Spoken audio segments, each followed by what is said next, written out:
মহান স্বাধীনতা ও জাতীয় দিবস উপলক্ষে বাংলাদেশ দূতাবাস মেক্সিকো সিটি কর্তৃক আয়োজিত আজকের এই অনুষ্ঠানে উপস্থিত মাননীয় রাষ্ট্রদূত, সুপ্রিয় সহকর্মীবৃন্দ ও মেক্সিকো প্রবাসী বাংলাদেশি ভাই বোনেরা, সকলকে জানাচ্ছি আমার আন্তরিক শুভেচ্ছা ও সালাম।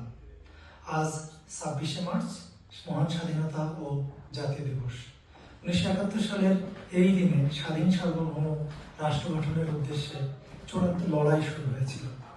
বাঙালি জাতির জীবনে আজকের এই দিন, স্বাধীনতা দিবস, একই সঙ্গে আনন্দ ও বেদনার করছি। অনুষ্ঠানের এই পর্যায়ে আমি মাননীয় রাষ্ট্রদূত মহোদয়কে সবিনয় অনুরোধ করবো তার বক্তব্য উপস্থাপন করার জন্য। মাননীয় রাষ্ট্রদূত মহোদয়।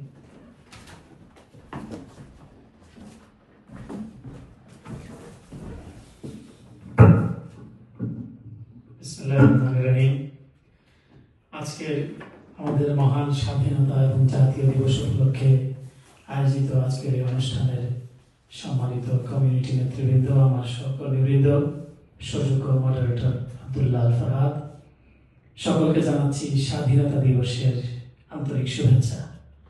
এদিনে আমরা অর্জন করেছিলাম আমাদের স্বাধীনতার লাল সূর্য, একটি মানচিত্র, একটি পতাকা। লাখো শহীদের বিনিময়ে আমাদের এই অর্জন যখন আমাদের অর্জিত হয়, বিশ্ব ব্রহ্মাণ্ডে বাংলাদেশ নামক একটি ভূখণ্ড প্রতিষ্ঠিত হয় এবং এই ভূখণ্ডটি কেবলই একটি ভূখণ্ড হিসেবেই রয়ে গিয়েছে দীর্ঘ 54টি বছর। বাংলাদেশের স্বাধীনতা যখন অর্জিত হয়, স্বাধীনতার যুদ্ধে যখন বাংলাদেশের আবাল বৃদ্ধ বনিতা ঝাঁপিয়ে পড়ে, তখন তাদের একটি লক্ষ্য ছিল, উদ্দেশ্য ছিল। সেটি ছিল একটি মানবিক, সাম্য এবং মর্যাদাপূর্ণ রাষ্ট্র হলে সেখানে বৈষম্য থাকবে না। কিন্তু আমরা স্বাধীনতা অর্জনের পরপরই আমরা দেখলাম আমাদের নিজ দেশের নিজের ভাষাভাষী মানুষ, নিজে যিনি স্বাধীনতা আন্দোলনের রূপকার বলে দাবিদার, তার হাতেই বাংলাদেশের সকল অধিকার দমড়ে মুছে একাকার হয়ে গেল। বাংলাদেশের স্বাধীনতার স্বাদ সেখানেই নিষ্পেষিত হয়ে গেল এবং সেখানেই স্তব্ধ হলো যখন একদলীয় শাসন ব্যবস্থা বাকশাল বাংলাদেশে প্রতিষ্ঠিত হল। অনেকে বলেন যে স্বাধীনতা যুদ্ধের, মুক্তিযুদ্ধের দাবিদার সোল এজেন্ট আওয়ামী লীগ, কিন্তু তাদের নেতাই যখন তিনি যুদ্ধের ঘোষণা দিলেন বলে তারা বলে, যখন তিনি স্বাধীনতা সংগ্রামের নেতৃত্ব দিচ্ছিলেন বলে তারা দাবি করে, তখন তিনি কিন্তু পাকিস্তানি শাসকদের কাছে ধরা দিলেন। আমি জানি না বিশ্বের কোথাও এরকম স্বাধীনতার ডাক আছে কিনা, যিনি স্বাধীনতা তো বটেই, কোনো অধিকার প্রতিষ্ঠার ডাক দিয়ে কেউ নির্বিঘ্নে তার বাড়িতে ঘুমায়, তো তিনি সেখানে থাকলেন এবং পাকিস্তানের আতিথেয়তা গ্রহণ করলেন। কিন্তু বাংলাদেশের একজন মেজর তৎকালীন সেনাবাহিনীতে একটি ডিসিপ্লিনারি ফোর্সে কাজ করেন, সেখান থেকে তিনি একটি রেডিও স্টেশন দখল করে স্বাধীনতার ঘোষণা দিলেন। সেই ঘোষণাটি বাংলাদেশের 54,000 বর্গ কিলোমিটার এলাকা জুড়ে উল্কার মতো বিস্তৃতি হলো। মানুষ ঝাঁপিয়ে পড়লো মুক্তির সংগ্রামে। যুদ্ধ শেষ হলো, মানুষ বাড়ি ফিরল। সেই সঙ্গে বাড়ি ফিরল যারা কলকাতায় বসে আরাম-আয়েশে জীবন উপভোগ করছিল, তারা আবার ফিরে নিজেদেরকে একজন মুক্তিযোদ্ধা সেজে সার্টিফিকেট নিয়ে নিল এবং এই সার্টিফিকেট ধারী, এই ফ্যাব্রিকেটেড ফলস সার্টিফিকেট ধারীরাই বাংলাদেশে চষে বেরিয়েছে এবং রাষ্ট্র ক্ষমতায় তারা আঁকড়ে থেকেছে, থাকবার চেষ্টা করেছে।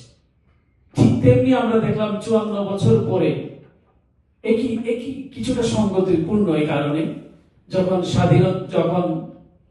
ছাত্ররা, বিশেষ করে এই দেশের যুবক শ্রেণী, ছাত্র সমাজরা যখন জেগে উঠেছে তাদের অধিকার প্রতিষ্ঠা করবার জন্য, তখন তাদেরকে যেরকম ইয়াহিয়া আইয়ুবরা নির্দেশ দিয়েছিল গুলি করবার জন্য, ঠিক সেরকমই এই দেশের তাজা প্রাণদেরকে গুলি করে তাদের বুককে ঝাঁঝরা করে দেওয়ার জন্য এই স্বৈরাচার, পতিত স্বৈরাচার নির্দেশ দিয়েছিল এবং অনেকে নির্দেশ মান্য করেছিল। প্রায় 3,000-এরও বেশি ছাত্রকে জীবন দিতে হয়েছে স্বাধীন ভূখণ্ডের 54 বছর পরে একটি অধিকার প্রতিষ্ঠার জন্য। তো সেই এবং একইভাবে যখন গুলির নির্দেশ দিয়ে সে কিন্তু পালিয়ে চলে গেল, কিন্তু তার যারা সমর্থক, কিছুটা হলেও তো তার সমর্থক আছে, তাদেরকে ফেলে রেখে সে দিব্যি হেলিকপ্টারে চড়ে তার যেখানে সে আশ্রয় পাবে সেখানে চলে গেল। এবং সেখানে গিয়েও কিন্তু সে বসে নাই। এই যে 54 বছর পরে আমরা যে এখনো অধিকারের জন্য লড়ছি, আমরা রক্ত দিচ্ছি, ছাত্ররা রক্ত দিল, এবং একটি অধিকার প্রতিষ্ঠার পথে বাংলাদেশ যে এগিয়ে চলেছে, বিশ্বব্যাপী ওয়েল রেসপেক্টেড যেটাকে বলা হয়, আন্তর্জাতিক খ্যাতি সম্পন্ন সর্বজন শ্রদ্ধেয় একজন ব্যক্তিত্বকে বাংলাদেশ পেয়েছে। আজাদ সাহেব বলছিলেন তিনি গ্রামীণ ব্যাংকে চাকরি করতেন ঘনিষ্ঠভাবে, তিনিও আমার মতো দেখার সুযোগ হয়েছে প্রফেসর মোহাম্মদ ইউনূসকে। তো তিনি কিন্তু দরখাস্ত দিয়ে অথবা আবেদন করে বাংলাদেশের দায়িত্ব নেননি। তাকে সকলে মিলে, সকল ছাত্ররা, রাজনৈতিক দল, বিএনপি সহ সকলে মিলে তাকে এই দায়িত্বটি দিয়েছে এবং তিনিও দায়িত্বটি গ্রহণ করেছেন। এটি একটি অন্তর্বর্তীকালীন সরকার বাংলাদেশে রয়েছে, আপনারা সকলে জানেন, এবং একটি নির্বাচনের মধ্য দিয়ে এই বছরের শেষে অথবা আগামী বছরের শুরুতেই একটি অবাধ নিরপেক্ষ নির্বাচনের মধ্য দিয়ে তিনি তার যাত্রা সম্পাদন করবেন। যে আমানতদারি বাংলাদেশের মানুষ যে আস্থায় তাকে দিয়েছে, তিনি সুচারুভাবে সম্পন্ন করার জন্য তিনি 1 by 1 স্টেপ নিয়ে চলেছেন। তো যেটি বলছিলাম, ওই যে পালিয়ে যাওয়া, একইভাবে তারা তাদের এই কিছু মানুষকে রেখে সে পালিয়ে গিয়ে ওখানে বসে সে উস্কানি দিচ্ছে।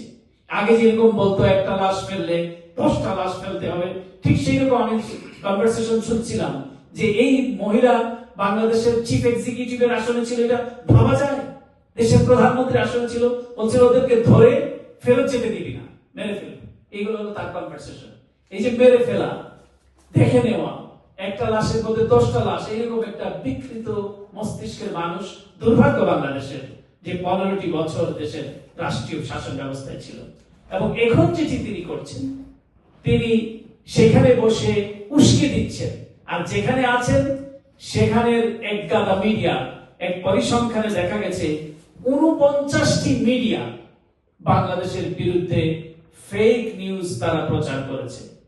সাইফুল ইসলাম মারা গিয়েছে, আমাদের একজন আইনজীবী, অ্যাডভোকেট, এই